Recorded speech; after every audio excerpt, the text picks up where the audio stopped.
જ્યોતિન્દ્ર દવે કેવું સૂક્ષ્મ પ્રકારનું હાસ્ય નિપજાવી શકતા એની એક નિબંધ દ્વારા વાત કર્યા પછી ઓવરઓલ જ્યોતિન્દ્ર દવે હાસ્ય નિબંધકાર એવી વાત કરીશું. પણ આ એમનો બહુ જ જાણીતો અને નાનપણથી અત્યાર સુધી બહુ જ ગમતો એવો નિબંધ એટલે મારી વ્યાયામ સાધના. શ્લેષ નો એક એવો અદ્ભુત ઉપયોગ કરે છે, યમક અને શ્લેષ બેઉનો. અખાડામાં જવાના મેં ઘણીવાર અખાડા કરેલા. મને શી ખબર કે આ લોકો અખાડાને અખાડો કહેતા હશે. તો આ એમના શબ્દ રમતમાંથી હાસ્ય નિપજાવવાની એમની કમાલ છે. નિબંધ છે મારી વ્યાયામ સાધના. અહીંના એક અખાડાના સ્નેહ સંમેલન અંગે મને મુખ્ય મહેમાન તરીકે નિમંત્રણ મળ્યું. એક વસ્તુ યાદ રાખવાની, જ્યોતિન્દ્રભાઈ બહુ જ પાતળા હતા, અતિશય પાતળા. કારણ કે એમના માટે જોક જાણીતી છે કે વરસાદના 2 છાંટા વચ્ચેથી એ નીકળી જાય, અથવા તો કોઈ મળવા આવે ત્યારે એવું કહે કે ઉભા રહો, હું કોટ પહેરી લઉં જેથી કરીને તમે મને જોઈ શકો એમ. તો આટલી હદે એ દુબળા પાતળા હતા. એટલે એ કહે છે કે હવે આવા દુબળા પાતળા માણસને અખાડાના પેલા માટે બોલાવે તો એને આશ્ચર્ય જ થાય. અહીંના એક અખાડાના સ્નેહ સંમેલન અંગે મને મુખ્ય મહેમાન તરીકે નિમંત્રણ મળ્યું. અખાડામાં જવાના મેં ઘણીવાર અખાડા કર્યા છે, પણ આ તો મુખ્ય મહેમાન તરીકે જવાનું હતું અને એ પણ સ્નેહ સંમેલન અંગે. એટલે મેં નિમંત્રણનો સહર્ષ સ્વીકાર કર્યો. આ જાતના સંમેલનોમાં મુખ્ય મહેમાનનું મુખ્ય કર્તવ્ય ભાષણ કરવાનું હોય છે. તે પ્રમાણે મેં પણ ત્યાં જઈને ભાષણ કર્યું. એ વિષય પર બોલવાની મારી યોગ્યતા વિશે ઉલ્લેખ કરી પછી હું અખાડાની પ્રવૃત્તિ અને વ્યાયામ વિશે બોલ્યો. અંતમાં મારો ઉપકાર માનવા માટે અખાડાના સંચાલક પહેલવાન જેવા લાગતા એક ભાઈ ઊભા થયા. એમના બોલવા પરથી એમણે શરીરને જેટલું કસ્યું હતું એટલી જીભને કસી નહોતી એ દેખાઈ આવતું હતું. કસરત એમને કરતા આવડતી, પણ એ વિશે બોલતા બહુ ફાવતું હોય એવું લાગ્યું નહીં. એમણે મારા માટે થોડાક સ્તુતિ વચનો કહી પછી ઉમેર્યું, અમારા કેટલાક ભાઈઓને લાગતું હતું કે કોઈ કસરતબાજને મહેમાન તરીકે બોલાવવા, પણ અમે તો આ ભાઈના પર પસંદગી ઉતારી. એમણે આવીને અમને મજા કરાવી, પણ એમનું શરીર જોઈને અમને દયા આવે છે. એમણે નાનપણમાં જો કસરત કરી હોત તો એ પણ અમારા જેવા મજબૂત અને સંગીન બન્યા હોત. મારી બાબતમાં બીજા ઘણા ભ્રમ પ્રવર્તે છે, એમ આ પણ એક ભ્રમ છે કે મેં કોઈ દાડો કસરત કરી નથી. વ્યાયામનો હું વિરોધ કરતો આવ્યો છું. અખાડે હું કદી પણ ગયો નથી. શરીર બળવાન બનાવવાની બાબતમાં હું હંમેશા બેદરકાર અને બેપરવા રહ્યો છું. આ બધા મારા વિશેના ભ્રમ છે. હું કબૂલ કરું છું કે મહેનત કરવી મને ગમતી નથી. નાનપણથી જે દુર્ગુણ મારામાં દાખલ થઈ ગયો હતો, હજી એ ગયો નથી અને જાય એવો કોઈ સંભવ પણ નથી. પરસેવો પાડીને રોટલો રળવાનો સિદ્ધાંત મોઢેથી કદાચ મેં માન્ય રાખ્યો હશે, પણ હૃદયપૂર્વક હું કદી એનો સ્વીકાર કરી શક્યો નથી. તાવ આવ્યો હોય ત્યારે પરસેવો થાય ને હવે તાવ ઉતરી જશે એવા અનુભવને આધારે થયેલી પ્રતીતિને કારણે મને પરસેવો આવકાર પાત્ર લાગે છે. બાકી બીજી કોઈ પણ અવસ્થામાં પરસેવાને હું આવકારદાયક ગણતો નથી. એટલે ખાલી તાવ આવે ત્યારે જ પરસેવો પાડ્યો, બાકી કદી પાડ્યો નથી. આમ છતાં કસરત પ્રત્યે મેં કદી વાંધો નથી લીધો. વ્યાયામ કરવાથી શરીર સુધરે છે એ બીજાઓના દાખલા પરથી હું સમજી શક્યો છું અને તે પરથી મારે પણ વ્યાયામની સાધના કરવી જોઈએ એમ એક નહીં અનેક વેળા મને લાગ્યું છે. પોતાના શરીરને સુધારવાનો પ્રત્યેક માણસનો ધર્મ છે એ વિશે મને કદી પણ સંશય થયો નથી.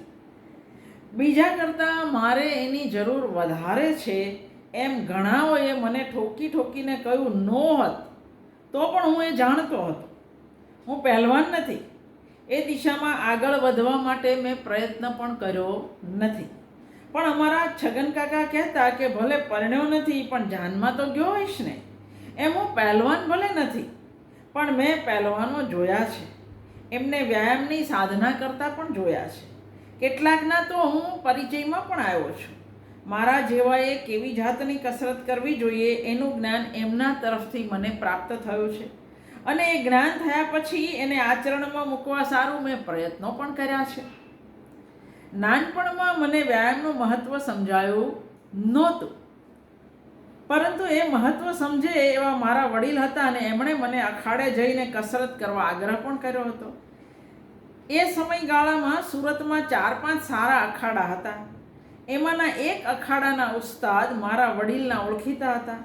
એમણે જાતે અમારે ત્યાં આવી મારા વડીલને મને અખાડે મોકલવા માટે સૂચન કર્યું અને મને પૂછ્યા વગર મારા વડીલે એમની વાત સ્વીકારી લીધી. અલ્યા એ કાલથી તારે જમના વેણીના અખાડે જવાનું છે, મારા વડીલે મને કહ્યું. પણ એ અખાડો ક્યાં આવ્યો છે તે હું જાણતો નથી. મેં કહ્યું, આપણી પડોશના ગંગારામના છોકરા જાય છે એની સાથે જજે. પણ ત્યાં જઈને મારે કરવાનું શું? દંડ અને બેઠક. દંડ અને બેઠક શું છે તે હું જાણતો નથી. એ તને ઉસ્તાદ શીખવશે, પણ ક્યાં સુધી કરવાનું? પરસેવો થાય ત્યાં સુધી. પરસેવો પાડતા નહીં શીખો ને તો માયકાંગલા રહી જશો. બીજે દાડે વડીલની આજ્ઞાને માન આપી હું ગંગારામના સુપુત્રો સાથે અખાડે ગયો. આવી પહોંચ્યો. ચાલ, સારું થયું, બેસ અહીંયા. ઉસ્તાદે મને બોલાવી એમની પાસે બેસાડ્યો ને પછી કહ્યું, લંગોટ બંગોટ લાવ્યો છે કે નહીં? ના. મેં કહ્યું, કાલથી લેતો આવજે. કહીને એમણે મને ખમીસ કાઢી ધોતિયાનો કછોટો મારવાનો કહ્યું. એમની આજ્ઞા અનુસાર હું એક વસ્ત્રો બની તૈયાર થઈ ગયો. બોલ, હવે શું કરવું છે? અખાડામાં છેલ્લે શું કરવાનું હોય? કુસ્તી. તો મારે કુસ્તી કરવી છે. મારો જવાબ સાંભળી ઉસ્તાદને આશ્ચર્ય થયું. કુસ્તી? અત્યારથી કુસ્તી ન હોય અલા, કુસ્તી તો છેક છેલ્લે આવે. પણ મારે તો કુસ્તી જ કરવી છે. મેં મારો આગ્રહ ચાલુ રાખ્યો. પણ તારું શરીર તો જો લ્યા, આવા શરીરે તું કુસ્તી કરી શકીશ? કરી શકીશ. તમે શીખવજો. પહેલાં દંડ બેઠક મલખમ કર, શરીરને તૈયાર કર, પછી કુસ્તીનો વારો આવે. ના, મારે તો કુસ્તી જ કરવી છે. ઠીક, ત્યારે તારા કુસ્તીના કોડ પૂરા કર. એમ કહી એણે બૂમ મારી, અરે નંદુ, જરા આમ આવ. અમે બેઠા હતા ત્યાંથી જરાક દૂર એક લંબચોરસ અને 3 ફૂટ ઊંડો ખાડો હતો.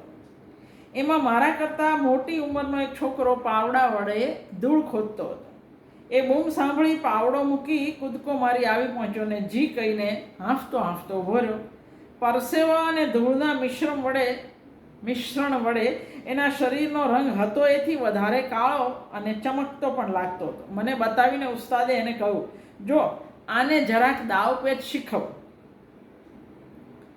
જી કહીને સીસમ રંગના એ છોકરાએ મારા સામે જોયું. આશ્ચર્ય અને તિરસ્કારની મિશ્રિત લાગણીથી એણે મારા આખા શરીર પર નજર ફેરવી ને પછી કહ્યું, ચાલો અખાડામાં. હું અખાડામાં તો હતો જ.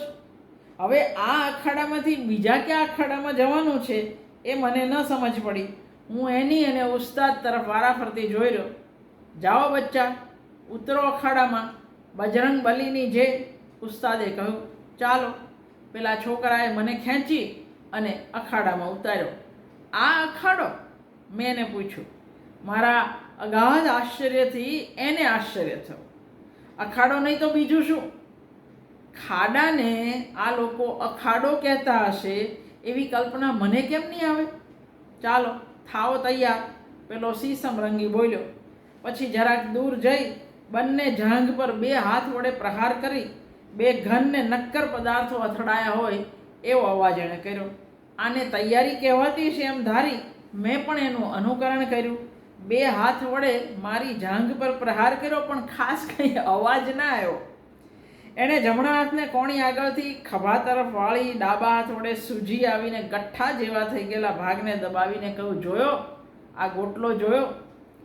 મેં પણ મારા જમણા હાથને કોણી આગળથી ખભા તરફ વાળ્યો ને પછી એના જેવો ગોટલો જમણા હાથ પર ઉપસી આવ્યો કે નહીં એ જોયું. પણ જે ભાગ જરાક ઉપસી આવ્યો હતો એ ગોટલા જેવો નહીં પણ પાકી કેરી જેવો હતો. છતાં મેં પણ એવું માન્યું કે આ પણ તૈયાર થવાની એક પ્રક્રિયાનો ભાગ હશે. મેં કહું, જોયો આ ગોટલો? અને એ હસી પડ્યો. તે હુંય હસ્યો.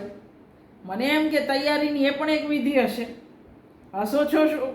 ચાલો આવી જાઓ, હોશિયાર, ખબરદાર એમ કહી એ તો મારા તરફ ધસી આવ્યો ને મારી બોચી પર બળપૂર્વક હાથ વડે એક ઘસરકો માર્યો. મને લાગ્યું કે મારું ડોકું ધડથી છૂટું પડી ગયું. પવનનો ઝપાટો આવે ને દીવો હલવાઈ જાય એમ એકાએક મારું જ્ઞાન બધું વિલુપ્ત થઈ ગયું. એ ફરી પાછું જાગૃત થાય એ પહેલાં તો એણે મારા પગ પર બહુ જોરથી ટાંગ મારી. ઉપર અને નીચે એમ બેવડો આઘાત સહન ન થવાથી મારું શરીર પડી ગયું. હું તો ક્યારનો પડીને ઉપડી ગયો હતો. બોચી પર થયેલા પ્રથમ પ્રહારે જ મારું અહમભાવનું જ્ઞાન જતું રહ્યું હતું. પણ શરીર પડ્યું એની સાથે હું પણ આનું ભાન જાગૃત થઈ ગયું ને હું ઊભો થઈ ગયો. આમ એકાએક મારી પર ઉતરી પડીને તમે શું કરવા માંગો છો? મેં એને પૂછ્યું. તમને ચિત્ત કરવા માંગુ છું. વાતચીત? મેં પૂછ્યું. પણ એમાં મારામારી કરવાની શી જરૂર? વાતચીત નહીં, ચિત્ત. એટલે મારે તમને ચત્તા નાખી દેવાના. ઓહ એમ? ત્યારે એમ કહેતા કેમ નથી? કઈ બતાવે બીજા, હું તો કરી બતાવું એમ કહી જરા દૂર હટી ફરીથી જંઘા ઠોકી એ મારા તરફ ધસી આવ્યો. પણ આ વખતે મને સ્પર્શ કરી શકે પહેલાં હું આસ્તેથી ચત્તો સૂઈ ગયો. આ શું? નવાઈ પામીને એણે કહ્યું. ચિત્ત. મેં જવાબ દીધો. એમ ન ચાલે, ઊભા થઈ જાઓ. હું ઊભો થયો. એ પાછો જરાક દૂર ગયો. પાછો પેંતરા ભરતો મારી તરફ ધસી આવ્યો. ફરીથી હું મને એ અડે એ પહેલાં સંભાળીને વાગે નહીં એ રીતે હું ચત્તો સૂઈ ગયો. આ તમે શું કરો છો? કુસ્તી? આને કુસ્તી ન કહેવાય. હું તમને અડકું એ પહેલાં સૂઈ કેમ જાઉં છો? તમે મને ચિત્ત કરવા માંગો છો ખરું ને? હા, તો તમારી ઈચ્છાને માન આપીને હું ચિત્ત થઈ જાઉં છું. પણ મારે તમને ચિત્ત કરવાના છે. તમારે તમારી મેળે ચિત્ત ન થવાય. આમે મારે તો ચિત્ત થવાનું જ છે. તમે મને મારીને ઈજા કરીને ચિત્ત કરો એના કરતાં મારી મેળે સમજી વિચારીને હું ચિત્ત થઈ જાઉં એમાં મને વધારે સલામતી લાગે છે. પણ એને કુસ્તી ન કહેવાય. મને આમાં કંઈ મજા નથી આવતી. પણ મને તો મજા આવે છે. હું તમને દાવ નહીં શીખવું. ઉસ્તાદે હુકમ કર્યો છે. તમે એમના હુકમ પ્રમાણે નહીં કરો તો મારે ફરિયાદ કરવી પડશે. મને આમાં કંઈ સમજ નથી પડતી. તમે કોઈ બીજા કને શીખો. એમ કેમ થાય? ઉસ્તાદે તો મને તમારી પાસે શીખવાનું કહ્યું છે. પણ મને આ ન ફાવે. મને જવા દો. એક શરતે જવા દો. તમે કબૂલ કરો કે હું હાર્યો. હું હાર્યો એમ કબૂલ કરો. તમારાથી હારી ગયો. કબૂલ ન કરવું હોય તો ફરી આવી જાઓ. હું તૈયાર છું. ભલે, કબૂલ કરું છું. પછી એને લઈને હું ઉસ્તાદ પાસે ગયો. ઉસ્તાદે મને પૂછ્યું, કેમ, કરી કુસ્તી? હા જી, આ ભાઈ હારી ગયા. મેં કહ્યું, શું? નવાઈ પામીને ઉસ્તાદે પૂછ્યું ને પછી પેલા તરફ જોઈને કહ્યું, આ શું કહે છે અલ્યા? તું આનાથી હારી ગયો? હાજી, ઉતરેલા ચહેરે એણે જવાબ દીધો. તું દાવપેચ જાણે છે? ઉસ્તાદે મને પૂછ્યું. આપની મહેરબાની છે, મેં જવાબ દીધો અને બહુ જ ધીરેથી મનમાં બોલ્યો, એ શરીરના દાવપેચ જાણતો હશે તો હું મગજના દાવપેચ જાણું છું. અખાડેથી વિજય મેળવી હું ઘેર પાછો ફર્યો ત્યારે મારા વડીલે કહ્યું, અખાડે જઈ આવ્યો? શું કર્યું? કુસ્તી. મેં જવાબ દીધો. કુસ્તી? શરૂઆતથી જ કુસ્તી? કુસ્તી હમણાં નહીં કરવાની. હમણાં તો દંડ બેઠક કરવાના. કાલથી દંડ બેઠક કરજે. બીજે દાડે અખાડે જઈ મેં ઉસ્તાદને કહ્યું, મને ઘેરથી દંડ બેઠક કરવાનું કહ્યું છે તો કરવા માંડ. એ જ બરાબર છે. દાવપેચ પણ તને આવડે છે એટલે દંડ બેઠક તો આવડતા જ હશે. હાથમાં દંડ લઈ બેઠક પર શાંતિથી બેસી રહેવાનું એ જ ને, એ મને આવડશે. પણ હું દંડ લાવ્યો નથી. ઉસ્તાદને પહેલાં તો લાગ્યું કે હું એમની મજાક કરું છું. એણે મારા મોઢા સામે જોતા એવો કોઈ ભાવ ન દેખાયો એટલે એણે કહ્યું, અલ્યા તને તો કંઈ ખબર જ નથી. પહેલાં લોકો દંડને બેઠક કરે છે ને એ બરાબર જોઈ લે, પછી કોઈકને કહીશ તને શીખવશે. એમ કહી એમણે મને કેટલાક જણા દંડ પીલતા હતા અને બીજા કેટલાક બેઠક કરતા હતા એની પાસે જઈ નિરીક્ષણ કરવાનું કહ્યું. હવે એમાં જે ભાઈઓ દંડ પીલતા હતા એની પાસે જઈને ઊભો રહો, ભાનમાં હોય તો એવો કોઈ પણ માણસ ન કરે એવી ક્રિયા એ કરતા હતા. બંને હાથની હથેળીને પગના અંગૂઠા વડે જમીનનો ટેકો લઈ ઊંધા મોંએ ઊંચા થઈ પછી જરા નીચા વળી બંને હાથની વચમાની જગામાંથી ડોકું લાંબુ કરી બહાર કાઢી વળી પાછા ઊંચા થઈ એની એક ક્રિયા કરતા એ માણસોને જોઈને એ લોકો શું કરવા માંગે છે તે મારાથી સમજી શકાયું નહીં. એ લોકો આ અક્કલ વગરની ક્રિયામાંથી પરવારીને ઊભા થશે ત્યારે પૂછી જોઈશ એમ વિચાર કરી હું જે લોકો બેઠક કરતા હતા એમની પાસે ગયો. એ લોકો જે કરતા હતા એ ક્રિયાને બેઠક શા માટે કહેતા હશે એ મને ન સમજાયું. એકલી બેઠક નહોતી, બેઠક ઉઠક બેવ હતા. ઊભો રહેલો બેસવું ન બેસવું એવો નિશ્ચય કરી શકતો ન હોય તેથી, કે કમરના હાડકાને તથા કરોડરજ્જુમાં કંઈક વાંધો હોય તેથી સામાન્ય માણસની પેઠે તરત ન બેસી જતા ઊભા ઊભા ધીમે ધીમે બેસવાનો પ્રયત્ન કરતા હતા. એમ કરતાં એને ખૂબ મહેનત પડતી હતી. એ એના તંગ થઈ ગયેલા મુખના અને ઇતર બીજા સ્નાયુ પરથી લાગતું હતું.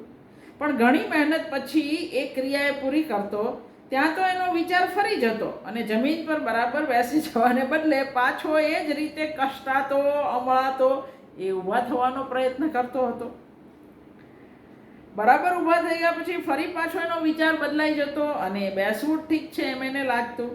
આ જે દંડ અને બેઠક કહેવાય છે તે કરનારા માણસોના શરીર મજબૂત છે પણ મન ચંચળ અને નિર્બળ છે એમ મને લાગ્યું. કારણ કે નક્કી નથી કરી શકતા કે બેસવું છે કે ઊભા રહેવું છે. એમને આમ ખૂબ પરિશ્રમ કરતા હું થોડી વાર સુધી જોઈ રહ્યો અને મને પરસેવો થઈ ગયો. પરસેવો થયો એટલે હું ઘેર પાછો જતો રહ્યો. મારા વડીલે મને પૂછ્યું, દંડ બેઠક કર્યા? હા, દંડ બેઠક કર્યા. મેં કહ્યું, હું અસત્ય નહોતો બોલતો. વાક્યમાં કર્તા અધ્યાહાર હતો. કર્તા એટલે કરનાર. કોણે દંડ બેઠક કર્યા એ મેં નહીં કહ્યું, પણ દંડ બેઠક કોઈ કે તો કર્યા. કોણે કર્યા એ મેં નહોતું કહ્યું. પણ એમાં કહેવા જેવું પણ શું હતું? હું કરું કે બીજો કોઈ કરે? હું કરું એ જ અજ્ઞાનતા શકટનો ભાર જેમ શ્વાન તાણે. એ નરસિંહ વાક્યને સ્મરીને મેં કર્તૃત્વનું અભિમાન ધારણ કર્યા વગર માત્ર દંડ બેઠક કર્યા એટલું કહ્યું. ક્યાં ક્યાં સુધી કર્યા? વડીલે બીજો પ્રશ્ન પૂછ્યો. પરસેવો થાય ને ત્યાં સુધી. આ પ્રમાણે મેં વ્યાયામ સાધનાનો આરંભ કર્યો અને વચ્ચે એમ લાંબા વખત સુધી વિક્ષેપ આવ્યો. વળી પાછા 15 વર્ષ રહી મેં સાધના આગળ ચલાવી પણ એમાં નોંધવા જેવું કોઈ પરિણામ આવ્યું નહીં. તો આ એમનો બહુ જાણીતો નિબંધ મારી વ્યાયામ સાધના.